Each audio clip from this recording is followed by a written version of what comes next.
औज़ुबिल्लाहिमिनश्शैतानिर्रजीम बिस्मिल्लाहिर्रहमानिर्रहीम। अस्सलाम वालेकुम दोस्तों, उम्मीद है आप सब खैरियत से होंगे। आज की हम एग्ज़ाम्पल नंबर 1.1 सॉल्व करेंगे। बुक है क्लासिकल मैकेनिक्स बाय टी.एल. जो, और ये है सेकंड एडिशन। और हम सॉल्व करने वाले हैं इसकी एग्ज़ाम्पल नंबर 1.1। स्क्रीन पर आपको नज़र आ रहा होगा कि हमने ट्रांसफॉर्मेशन जो वो है ट्रांसफॉर्मेशन मैट्रिक्स जो है वो हमने कैलकुलेट करनी है x3 एक्सिस पर जो हमारे साथ रोटेशन हुई है। x3 एक्सिस पर रोटेशन का मतलब ये है कि x3 एक्सिस में जो है वो रोटेशन वो उसे वही रखेगा यूनिफॉर्म। फॉर एग्ज़ाम्पल अगर आपके साथ कोई चीज़ 3D में है, यानी कि मैं आपको कुछ ऐसा समझाना चाहूँगा। ये है आपके साथ 3D में, ठीक है। तो अब ये ऐसे है, अब इसकी रोटेशन ऐसी हुई है। ये जो ऊपर ब्लू वाले पेन आपको नज़र आ रहा है, ये एक्सिस चेंज नहीं हुआ, ऐसे था तो ऐसे हो गया ये। तो x3 एक्सिस पर जो है वो उसके अकॉर्डिंग रोटेशन हुई है। तो मैं आपको डायग्रामेटिकली समझाने की कोशिश करता हूँ। तो ये आप डायग्राम देख सकते हैं, इसमें एंगल फाई के अकॉर्डिंग हमने रोटेशन की है और रोटेशन कुछ इस तरह की हुई है। ये एंटी क्लॉकवाइज रोटेशन है। तो ये एंटी क्लॉकवाइज रोटेशन हुए है एंगल फाई। यूनिट वेक्टर्स हमने बता दिए, x1 का e1 कैप, इसका e2 कैप, e3 कैप और e3 प्राइम कैप, मतलब प्राइम में हम लेकर गए हैं। तो इस तरह से इसका जो है नया जहाँ पर हमने रोटेशन की है, प्राइम जो कोऑर्डिनेट है वो है e1 prime cap, e2 prime cap और x2 प्राइम, x1 प्राइम। इस तरह से आपके साथ ये सिनारियो है।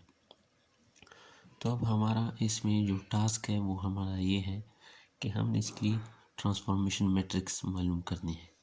तो ट्रांसफॉर्मेशन मैट्रिक्स को हम कैसे मालूम करेंगे, उसके लिए हमारे साथ जो सॉल्यूशन है वो कुछ यूँ है। तो ट्रांसफॉर्मेशन मैट्रिक्स को कैलकुलेट करने का तरीका ये है। आपने जो आपके साथ मैट्रिक्स होती है लैम्डा, यहाँ पर मैट्रिक्स लैम्डा है वो हमने लिख ली। इसका लैम्डा 1 लैम्डा 1 2 लैम्डा 1 3 ये कंपोनेंट्स आपने अभी जो है इनको आपने कैलकुलेट करना होता है। कैसे कैलकुलेट करते हैं, आप सिंपली डॉट प्रोडक्ट लेते हैं, e1 dotted with e1 prime cap. अच्छा, ये बात आपने याद रखनी है, यहाँ पर ये जो अनप्राइम होगा या जो ओल्ड सिस्टम होगा, यहाँ पर x1 है हमारा ओल्ड सिस्टम, ठीक है, ओल्ड कोऑर्डिनेट सिस्टम है ये। और ये जो e1 प्राइम वाला है हमारा, ये है हमारा न्यू कोऑर्डिनेट सिस्टम, ठीक है। तो पहले अपनी ओल्ड को लिखना है, उसके बाद डॉट प्रोडक्ट करके जो न्यू है वो करके लिख लेना है। तो यहाँ पर e1 cap dot with e1 prime cap, e2 e1 prime, e3 e1 prime, ठीक है। ये e1 e2 प्राइम, अभी यहाँ पर सेकेंड रो है, e2 dot with e2 prime, e3 dot with e2 prime. फिर इस तरह से अभी e1 dot with e3 prime क्योंकि थर्ड रो है, e2 dot with e3 prime, e3 dot with e3 prime. तो अब हम क्या करेंगे, इन कंपोनेंट्स को कैलकुलेट करेंगे, तो हमारे साथ ट्रांसफॉर्मेशन मैट्रिक्स आ जाएगी। और साथ ही इसकी दो कुछ प्रॉपर्टीज़ हैं वो भी हम देख लेंगे। अगरचे एग्जांपल हमारा यही था कि सिर्फ ट्रांसफॉर्मेशन मैट्रिक्स आप कैलकुलेट कर दें, लेकिन जो एक दो प्रॉपर्टीज़ है वो भी हम इस वीडियो में कवर कर देंगे इंशाल्लाह से। तो पहले हम इस कंपोनेंट कैलकुलेट करने की कोशिश करते हैं। अच्छा, यहाँ पर आप देख सकते हैं मैग्नीट्यूड आ गया। डॉट प्रोडक्ट क्या होता है, A dot B magnitude of A magnitude of B cos of angle जो है यहाँ पर फाई है, थीटा नहीं है। तो अगली बार से मैं ये नहीं लिखूँगा ये कंपोनेंट्स, क्योंकि हम पता है मैग्नीट्यूड जो है इनका वो 1 ही होता है, इसका भी 1 इसका भी 1।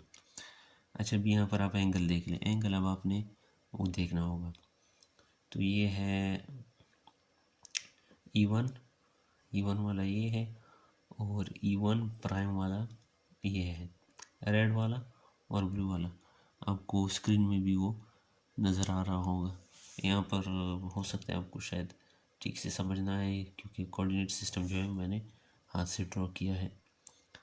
तो इनके दरम्यान का जो एंगल है वो अभी हम देखते हैं कि वो एंगल क्या आ रहा है। तो एंगल हमारे साथ वही कॉस फाई है, हम लिख लेंगे, क्योंकि ये कॉस फाई ही है। कुछ ख़ास एंगल यहाँ पर बनता हुआ नज़र नहीं आ रहा, अलबत्ता फाई एंगल हमारे साथ इस तरह से है। अभी हम दूसरे कंपोनेंट कैलकुलेट करते हैं। इस तरह से मैंने आपको बताया कि इसमें जो है एंगल cos फाई ये आ गया।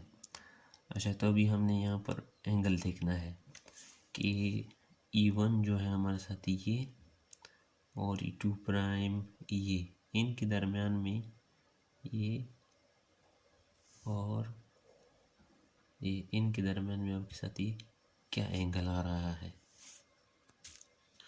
तो अगर ये आप देख लें तो ये जो है यहाँ पर हैंड ड्राउन आपको शायद सही नज़र ना आए तो मैं वो फिगर आपको दिखाता रहूँगा।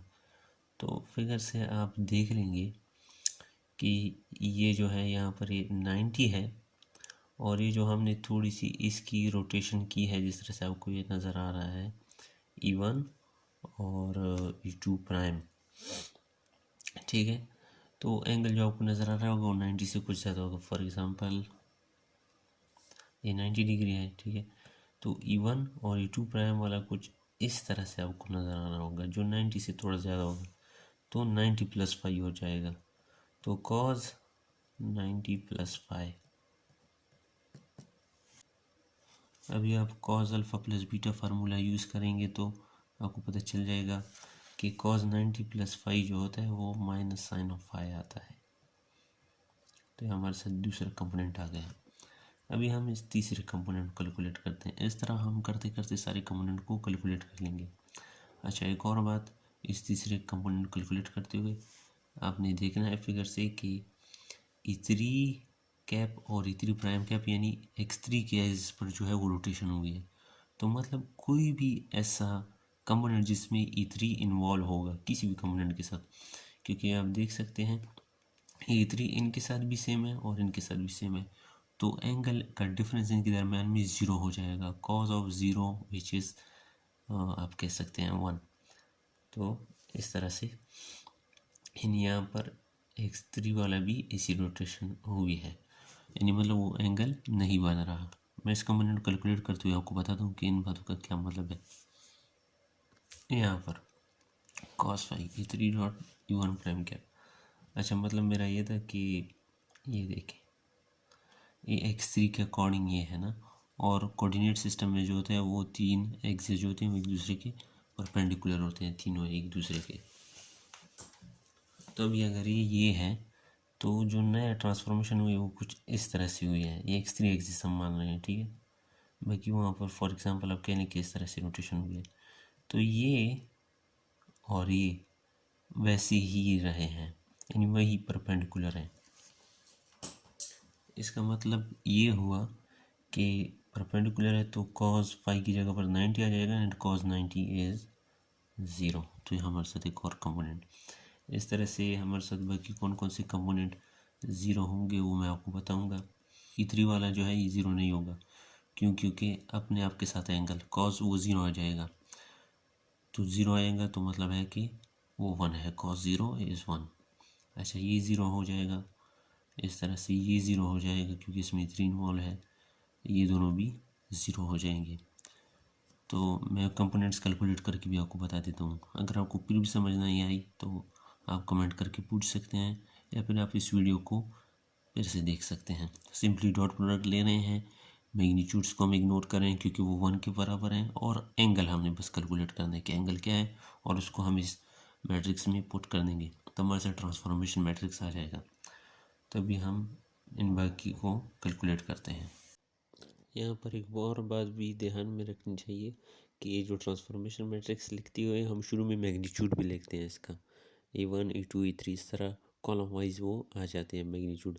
लेकिन यहाँ पर हमने मैग्नीट्यूड इसलिए इग्नोर किया नहीं, लेकिन क्योंकि magnitude of unit vector is 1, और अगर किसी वेक्टर को आप 1 से मल्टीप्लाई करें तो रिजल्ट में वेक्टर ही आता है। अच्छा, अब ये कंपोनेंट मैं कैलकुलेट करूँ, मैंने मिस्टेकली ये कंपोनेंट कैलकुलेट किया था, इसके यहाँ पर 12 आंसर सेम है। E2 ये वाला भी मैं कैलकुलेट करने लगा हूँ, मैंने ये कैलकुलेट कर लिया था, बहरहाल आंसर सेम है। तो E2 dot V1 prime cap cos phi आ जाएगा। तो अब हमने वो एंगल देखना है कि यहाँ पर आप देख सकते हैं ये है E2 और E1 प्राइम कैप कुछ इस तरह से है। पिछले वाला जो था वो 90 + 5 था, तो ये cos 90 - 5, इसमें से एक प्लस वाला है, एक माइनस वाला है। तो कॉस 90 प्लस फाई जो था वो माइनस साइन फाई आ जाता है ना। कॉस अल्फ़ा माइनस बीटा वाला अगर आप कर लेंगे तो ये 90 कॉस 90 माइनस फाई आता है साइन फाई। ये हमारे साथ एक और कंपोनेंट हमने कैलकुलेट कर लिया। तो कुल मिलाकर 4 कंपोनेंट हमने कैलकुलेट कर लिए। E2 dotted with E2 prime cap, इसमें ज़्यादा सोचने की बात आपके साथ आएगी ही नहीं। E2 ये रहा और E2 प्राइम कैप, इनको अभी हम कैलकुलेट करने लगे हैं। तो ये कॉस फाई आ जाएगा क्योंकि हमने स्मॉल एंगल जो है उसके मुताबिक हमने रोटेशन ली है। ठीक है, ऐसे करके स्मॉल एंगल, ऐसे करके स्मॉल एंगल, ये फाई इस तरह से हमने किया। x3 के अलॉन्ग जो है वो सेम ही है तो उसको हमने ज़्यादा इग्नोर नहीं किया। तो ये वाला x2 है, x1 है, x1 प्राइम है, x2 प्राइम है। तो इनके दरमियान में एंगल ये देखिए फाई आ रहा है तो कॉस फाई इस तरह से। और क्या था, E1 और E1 प्राइम के दरमियान में ये यहाँ पर भी फाई, तो वो भी कॉस फाई था, आप देख सकते हैं। अच्छा, E1 और E2 प्राइम के दरमियान में ये E1 और ये E2 प्राइम आप देख सकते हैं। E1 और E2 प्राइम के दरमियान में ये 90 प्लस फाई था कुछ। ठीक है, यहाँ पर मैंने ऐसे शो किया, तो बहरहाल ऐसे भी आप शो कर सकते हैं, लेकिन बहरहाल एंगल अगर आप देखें तो वो 90 प्लस फाई बनता है। ये ट्रांसफॉर्मेशन जो है थोड़ी सी टेक्निकल सी चीज़ है, मतलब एंगल के बारे में आपको सोचना पड़ेगा, बाकी इसमें कुछ खास वो नहीं है। तो बाकी के कंपोनेंट्स को भी हम कैलकुलेट करते हैं अभी। अच्छा, बाकी कंपोनेंट्स मैंने आपको बता दिया कि E3 के अलॉन्ग में जो है वो हमें कैलकुलेट करने की ज़रूरत नहीं पड़ेगी। तो ये E3 यहाँ पर है, यहाँ पर है, यहाँ पर है, ये तीनों ज़ीरो हो जाएंगे। और ये वाला जो है E3 dot E3 prime cap, ये जो है इसको कैलकुलेट करवा देते हैं। ये कॉस फाई आ जाएगा। अब फाई क्या ना, ये देखिए ऐसे है और वो दूसरा वाला भी ऐसे है, तो ज़ीरो। तो कॉस ज़ीरो इज़ 1। तो हमारी ये कंपोनेंट्स आ गए। अभी हम इन कंपोनेंट्स को उस मैट्रिक्स में पुट कर लेंगे, हमारे साथ मैट्रिक्स बन जाएगी इसके अकॉर्डिंग। तो मैं आपको वो इमेज जिस तरह अब ये नज़र आ रहा है आप देख सकते हैं, जो कोऑर्डिनेट ट्रांसफॉर्मेशन है उससे आप ज़्यादा अच्छे से समझ सकेंगे। अच्छा, तो अब मैं आपको एंगल बताना चाहूँगा। देखें, x1 प्राइम और x1 के दरमियान में फाई है, x2 और x2 प्राइम के दरमियान में भी फाई है। ठीक, अच्छा अब हम देखें x1 और x2, अगर आप कंफ्यूज हो दें कि वो 90 प्लस फाई या 90 माइनस फाई, तो इसके लिए भी आप ये ट्रिक देखें। तो x1 और x2 के दरमियान में जो 3 x होते हैं मैंने आपको बताया है वो परपेंडिकुलर होते हैं। 90 यहाँ भी है, 90 यहाँ भी है, 90 यहाँ भी है। ठीक है, अच्छा तो अभी x1 और x2 के दरमियान में 90 डिग्री है। ठीक है, तो ये x2 प्राइम जो है 90 से थोड़ा सा ऊपर है। मतलब क्या है कि x1 और x2 के दरमियान में जो एंगल होगा वो 90 प्लस फाई होगा। ठीक है, इसी तरह से अभी अगर आप x2 और x1 प्राइम के दरमियान मालूम करना चाहें तो देखिए x2 और x1 के दरमियान में है 90। ठीक है, तो हम x2 और x1 प्राइम के दरमियान देखिए 90 से कुछ कम आ रहा है, ये 90 माइनस फाई है। कितना कम आ रहा है, ये फाई के मकदार में। तो इस तरह से आप उनको समझ सकते हैं। बस ये है कि आपने ये कोऑर्डिनेट एक्सिस ज़रा इसको समझने की कोशिश करनी है। तो इस तरह से अगर आप कोऑर्डिनेट एक्सिस समझ बनाएंगे तो शायद आप उसमें कंफ्यूज हो जाएं। तो फिर इसको समझने का बेहतरीन तरीका ये है कि आप कोऑर्डिनेट एक्सिस कुछ ऐसे बनाएं, ऐसे, ऐसे और ऐसे करके, शायद इससे आपको बेहतर तरीके से समझ आ जाए। और फिर आपने जो है वो थोड़ी सी एंगल फाई के हिसाब से ऐसे करना है। सिंपल सी चीज़ है। ब्लैक वाले जो है सारे आपस में 90 है, रेड वाले सारे आपस में है 90 है। तो ब्लैक और रेड को अगर ये सेम जगह पर आ रहे हैं तो ये फाई एंगल हो जाएगा। और अगर डिफरेंट पर आ रहे हैं तो आप देखिए ब्लैक से रेड, ये जो है ब्लैक से थोड़ा सा रेड नीचे है, फाई है तो 90 माइनस फाई। और यहाँ पर ब्लैक और ये ब्लैक 90 हो गए, इससे थोड़ा सा ऊपर है तो 90 प्लस फाई। तो ये ट्रिक आपके लिए काफ़ी बेहतर होगी इन एंगल्स को समझने के लिए। तो अब हम इन जो हमारे साथ कंपोनेंट्स हैं उनको हम ट्रांसफॉर्मेशन इक्वेशन में पुट करते हैं। वही ट्रांसफॉर्मेशन इक्वेशन मैंने आपके लिए फिर से लिख दी। तो अब आप वैल्यूज पुट कर लें। ये ऊपर जो साइन है इसका मतलब होता है कि मैट्रिक्स। तो E1 dotted with E1 prime cap का आपके साथ क्या कंपोनेंट था।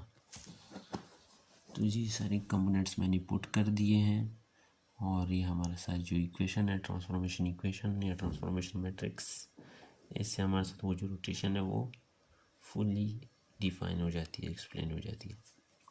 अब हम इसकी हमारी एग्जांपल बेसिकली यही देखी थी। अब हम इसकी चंद प्रॉपर्टीज़ देखते हैं।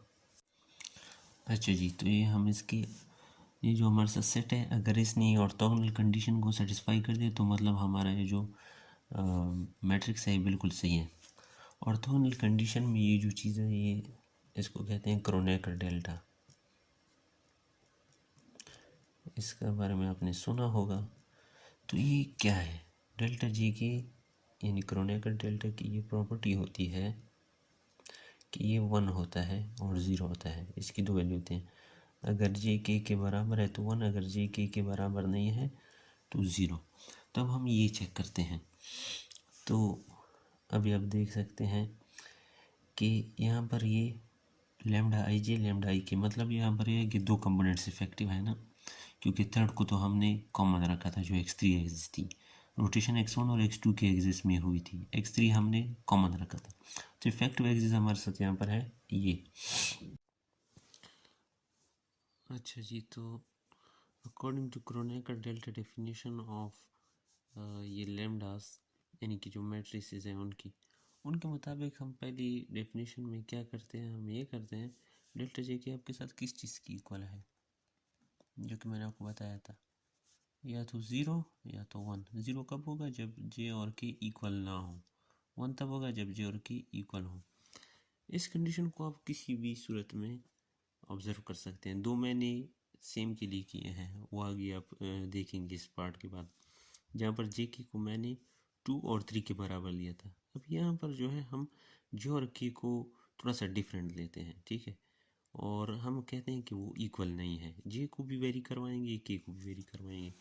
फॉर एग्ज़ाम्पल हम पहले इसको ज़रा सा कूल कर लिख लेते हैं, एक्सपेंड करते हैं। तो ये मैं लिख रहा हूँ इसको summation over J K from 1 to 3 lambda I J lambda I K as.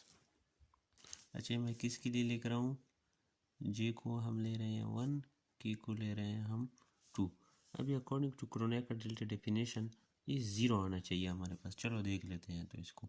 तो लैम्डा i1 लैम्डा i2 समझ में आ रहा है। जे की जगह 1, के की जगह 2 प्लस 3 कंपोनेंट्स लेंगे क्योंकि 3D में हमने वो किया है सिवाय जेड कंपोनेंट को उसके कॉमन अलोंग किया ना।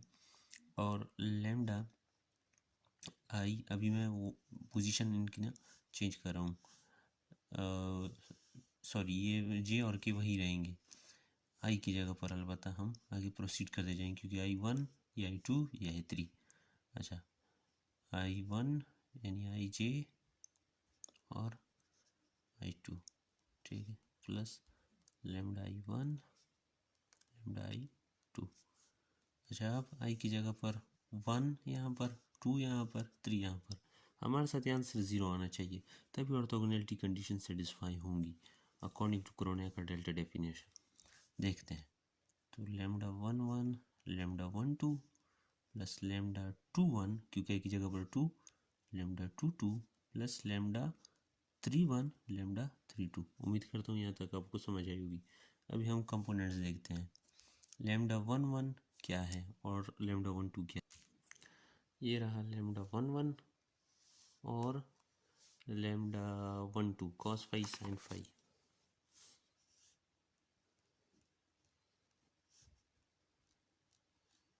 ठीक हो गया। अभी लैम्डा 2 1 और lambda 2 2। Lambda 2 1 is this one and lambda 2 2 is this one, minus sin phi cos phi।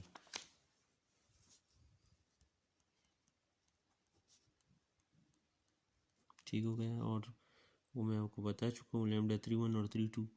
3 1 क्योंकि अलॉन्ग सेम एक्सिस था, अगर आपको याद हो, इस तरह से इस एक्सिस में कोई रोटेशन नहीं हुई थी, ऐसे करके कुछ यूँ रोटेशन हुई थी और यूँ, तो ये तो कॉमन था, तो ये आ जाएगा 0। 3 1 अगर आप 3 के साथ ये है और ये 1 कर लो, वही है, और 3 2 जैसे कि आपको यहाँ पर नज़र आ रहा है, 3 2 यहाँ पर, तो ठीक है।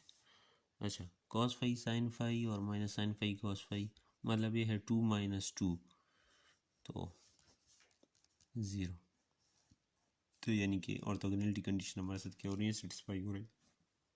1 2 1 2 सेम, ठीक है। आप ये कंपोनेंट शामिल कर दें, क्योंकि यहाँ पर आई है, आई की वैल्यू 1 से लेकर जाएगी प्लस लेमडा, आई की वैल्यू अब 2 हो जाएगी, 2 2 2 2, और आई की वैल्यू अभी हो जाएगी 3 2 3 2। तो अब हम ये कंपोनेंट्स देखते हैं। अच्छा, अभी आप इनको ऐसे भी लिख सकते हैं कि लेमडा 1 2 का स्क्वायर प्लस लेमडा 2 2 का स्क्वायर प्लस लेमडा 3 2 का स्क्वायर। ये अगर आप देखेंगे या तो कॉस स्क्वायर फाई आ जाएगा प्लस साइन स्क्वायर फाई आ जाएगा। कंपोनेंट्स आप देख लें, प्लस ये है 0, यहाँ पर भी 1। थर्ड वाली के लिए भी देख लेते हैं। तो यहाँ पर आप देखेंगे कि लेमडा आई की वैल्यू पुट कर दें 1 3 1 3 2 3 2 3 और 3 3 और 3 3। तो इसको आप लेमडा 1 3 का स्क्वायर प्लस लेमडा 2 3 का स्क्वायर प्लस लेमडा 3 3 का स्क्वायर, मतलब जे की वैल्यू आप हमेशा 3 आ जाएगी, यहाँ पर आपने पुट कर लेनी है। आई की वैल्यू आपने फिर पुट करनी है, ये बात आप याद रखें। आई की वैल्यू यहाँ पर 1 मैंने पुट की, यहाँ पर 2, यहाँ पर 3, यहाँ पर 1, यहाँ पर 2, यहाँ पर 3। ऐसे पीछे वाले केस में भी 1 2 3, इस तरह से आप इसकी प्रैक्टिस करते जाएंगे तो आई होप आपको क्लियर हो जाएगा। तो अभी लेमडा 1 3 का जो कंपोनेंट है और बाकी 2 3 और 3 3 हम पुट करते हैं, देखते हैं 1 आएगा या नहीं आएगा।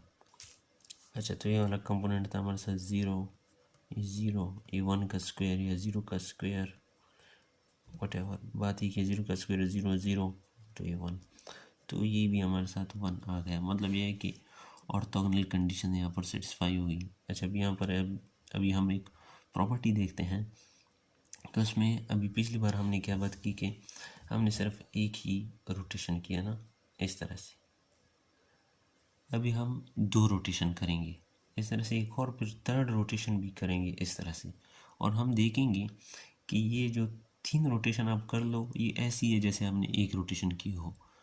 देखते हैं, हम आपको स्टेटमेंट बताते हैं कि मतलब क्या है इसका। अच्छा जी, अब यहाँ पर क्या हमने शो करना है कि successful application of 2 orthogonal transformation is equal to a third transformer orthogonal transformation. यानी 2 अगर आप ऑर्थोगोनल ट्रांसफॉर्मेशन कर लें, वो थर्ड के बराबर आ जाएगी। तो ये अभी हम देखते हैं, इसको हम मैथमेटिकली प्रूव करते हैं।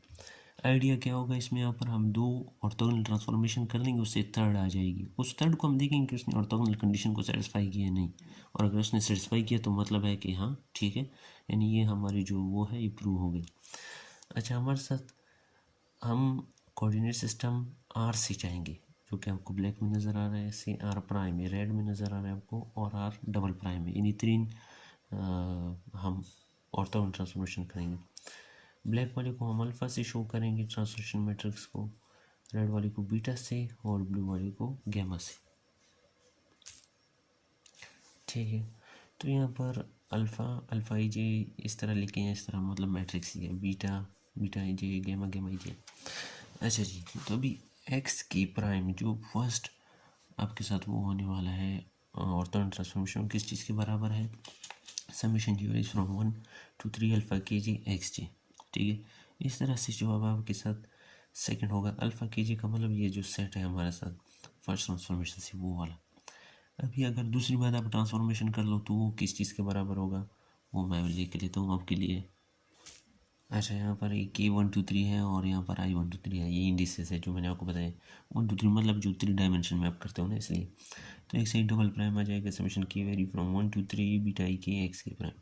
आई के डमी इंडेक्सेस हैं, आप कुछ और आर एस टी इस तरह भी कर सकते हैं। अच्छा, अब आपने क्या करना है, देखिए एक्स की प्राइम वाला 1 जो है यहाँ पर आपको नज़र आ रहा है, 1 को आप पुट कर दी 2 में, तो आपके साथ क्या आएगा, तो ये आपके साथ आ जाएगा एक्स ई डबल एम की values from 1 to 3 beta I के, यहाँ तक ठीक हो गया। फिर एक्स की वाली वैल्यू हमने पुट की, ये वाली जो कि आपको यहाँ से मिल रही है। अच्छा, अब हम इन इंडिसेस को और समेशंस को आपस में वो करते हैं, कंबाइन लिख लेते हैं। और एक और बात, यहाँ पर हम समेशन इसलिए यूज़ कर रहे हैं क्योंकि हम ये अज्यूम कर रहे हैं कि स्पेस में आप डिस्क्रीट सेट्स जो है उन्हीं में ट्रांसफॉर्मेशन कर सकते हो। कंटिन्यूस की बात हम फिलहाल नहीं करें वरना इंटीग्रल आ जाता। तो ये हमारे साथ क्या किस फॉर्म में आ जाएगा। तो अब हमने इनको कंबाइन लिख लिया क्योंकि आप देख सकते हैं कि आई या जे आप कह लें वो और ये कहाँ से जा रहे हैं। अच्छा, ये मैं बात कर रहा हूँ कि यहाँ पर क्या है कि जे के 1 से 3 से तक जा रहे हैं, तो ये है। अब हम इसमें से कुछ चीज़ को एज्यूम करते हैं, हम इसको अलग लिखते हैं। हम इस तरह से X I double prime summation over K varies from 1 to 3 beta I K alpha K J रह क्या गया summation over J varies from 1 to 3 X J. अब आप इसको मान लें ये जो है गैमा आई जे, ठीक है, गैमा आई जे। हम इसको एक और सेट मान रहे हैं, वही चीज़ है जो मैंने गैमा आई जे लिखा था उसको मैंने लिख लिया। अच्छा, हमने गैमा आई जे किस चीज़ को माना था, इसको summation over K varies from 1 to 3। आप देख सकते हैं इनकी फॉर्म और पिछले वालों की फॉर्म सेम है, तो मतलब ये है कि ये एक और ऑर्थोगोनल कंडीशन होगा, यानी ये एक और ट्रांसफॉर्मेशन मैट्रिक्स होगा। अब हमने सिर्फ ये दिखाना है कि ये गैमा आई जे जो है ये ऑर्थोगोनल कंडीशन को फॉलो करता है। कैसे दिखाएंगे, इस तरह से दिखाएंगे हम। तो लेफ्ट हैंड साइड से चलेंगे, डेल्टा जी एन आ जाएगा, तो मतलब ये कि ऑर्थोगोनल कंडीशन को ये फॉलो करता है। तो चलिए इन्हें लिख लेते हैं, गैमा आई जे क्या आएगा और गैमा आई एन क्या होगा, इन दोनों को हम आपस में लिख लेते हैं। अच्छा, आई जे तो लिखा हुआ है, तो आई एन को आप कैसे लिखोगे, इसको आप लिखोगे summation over M varies from 1 to 3। यहाँ पर आपको बीटा नज़र आ रहा है, आई वैसे ही के की जगह पर एम, अल्फ़ा के की जगह पर एम और ये जी की जगह पर एन। तो इस तरह डमी इंडिसेस हैं, आप लिख सकते हैं। अब हम इसको और इसको यहाँ पर पुट करेंगे, देखते हैं क्या होता है। तो ये मैंने सिंपली इक्वेशंस पुट कर दी। अब मैं इनको कम्पैक्ट फॉर्म में लिखूँगा, मतलब ये जो सिग्मा नोटेशन बैक चीज़ें आपस में लिख लूँगा। तो हमारे साथ कुछ इस फॉर्म में आ गया। अब एम को हम के एम को कंबाइन कर लेते हैं और आई को अलग करके बीटा के साथ लिख लेते हैं और अल्फ़ा बाहर आ जाएगा, तो ये कुछ ऐसे नज़र आएगा। अच्छा, तो ये हमने अलग अलग लिख लिया, के एम और ये समेशन ओवर आई 1 से 3 तक, बीटा आई की बीटा एम, अल्फ़ा के जे अल्फ़ा एम एन। उम्मीद करते हैं यहाँ तक समझ आई होगी। तो ये डेल्टा के एम के बराबर है। कैसे, देखिए आप यहाँ पर गैमा आई जे किस चीज़ के बराबर है, बीटा आई के अल्फ़ा के जे फॉर एग्ज़ाम्पल, सॉरी ये डेल्टा, ये किस चीज़ के बराबर, gamma I J gamma I N, ठीक है। और आई फ्रॉम 1 to 3, यहाँ पर क्या है, आई फ्रॉम 1 to 3, वहाँ पर आई जे आई एन था, आई के आई एम, यानी ये दो इंडिसेस मुख्तलिफ हो, कोई बात नहीं, ये सेम होनी चाहिए, तो ये डेल्टा के एम के बराबर है। अब आगे देखते हैं, ठीक है। तो यहाँ तक हमने ये लिख लिया। अच्छा, अब यहाँ पर आप देख लें के और एम 1 से शुरू होना है और डेल्टा के एम, हम ये अज्यूम करते हैं कि यहाँ पर डेल्टा के एम जो है दोनों 1 से भी शुरू हैं, तो इसकी वैल्यू है 1, ठीक है। तो आगे हम लिखते हैं क्या होगा, इस फॉर्म में यह हमारे साथ आ जाएगा। अब हम देखें के और एम जो है 1 से शुरू है और 3 तक, यानी मतलब ये है कि अगर के इज़ इक्वल टू 1 to 3 इस तरह से जा रहा है, एम भी जा रहा है 1 to 3 इस तरह से, तो हम ये मानते हैं कि के इज़ इक्वल टू एम, जिस तरह से हमने क्रोनेकर डेल्टा के लिए माना। तो ये क्या आ जाएगा, ये आ जाएगा समेशन ओवर के आप कह लें 1 to 3 अल्फ़ा ये के जे अल्फ़ा के एन, क्योंकि एम एन के बराबर है, ठीक है।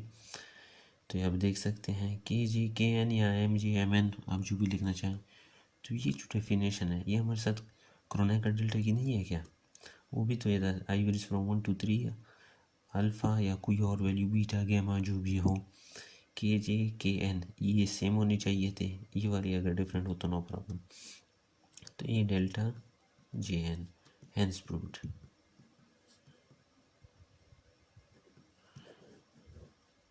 वीडियो देखने का बहुत बहुत शुक्रिया। कहीं से समझ नहीं आई हो या कोई पॉइंट कोई क्वेश्चन वगैरह हो आपका तो आप कमेंट में पूछ सकते हैं, और कोशिश कर लें कि वीडियो को एक बार फिर से देख लीजिए समझ नहीं आई हो, क्योंकि मैंने कोशिश की कि स्टेप बाय स्टेप समझा सकूँ, फिर भी ना आए तो यू आर ऑलवेज़ वेलकम। और चैनल को लाइक शेयर सब्सक्राइब कमेंट वगैरह ज़रूर किया करें, आपकी सपोर्ट से हमें बहुत खुशी होती है। और ये वीडियो बनाने में टाइम भी बहुत लगता है, मेहनत भी बहुत लगती है। बहुत बहुत शुक्रिया, अल्लाह हाफिज़। इंशाल्लाह से नेक्स्ट वीडियो एग्जाम्पल 1.2 पर बनाएंगे, और इस तरह चलते चलते प्रॉब्लम्स वगैरह बाकी सारी चीज़ें भी कवर करेंगे, एग्जाम्पल्स और प्रॉब्लम्स। तो ये बेसिक सी एक एग्जाम्पल थी जिसमें ट्रांसफॉर्मेशन ऑफ कोऑर्डिनेट सिस्टम बताया गया था। बहुत बहुत शुक्रिया, अल्लाह हाफिज़।